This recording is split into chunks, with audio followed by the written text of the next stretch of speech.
हणजुणा पोलिसांनी शुक्रारा शापोरा हांगाच्या रेस्टॉरंटाचेर घोळे वखदांची कारवाय करीत धाड घाली। द हाऊस ऑफ शापोरा ह्या रेस्टॉरंटात घोळे वखदांचो वेव्हार चलता अशी माहिती मेळ्ळ्या उपरांत धाड घाल्ल्याची माहिती पुलीस उपअधीक्षक जीवबा दळवी हांणी दिली। ह्या वेळार घोळे वखदांसयत जप्त केल्ले हेर साहित्य फॉरेन्सिक लॅबांत तपासणेक लागून धाडलेल्याची माहिती पुलिसांनी ह्या वेळार दिली।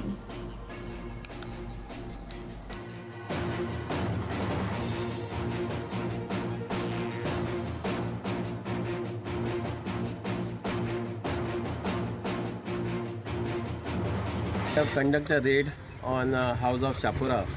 What happened is that 2 days back we have arrested Saroj Todi in NDPS case. So he has given intelligence that there is a drug activity going on here.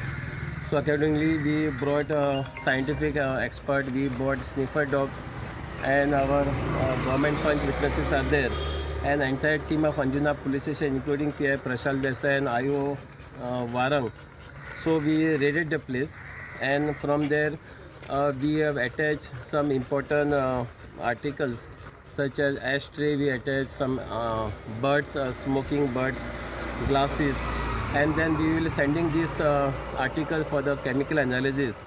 And based on the report of the chemical report, the further action will be taken against the owner of this club.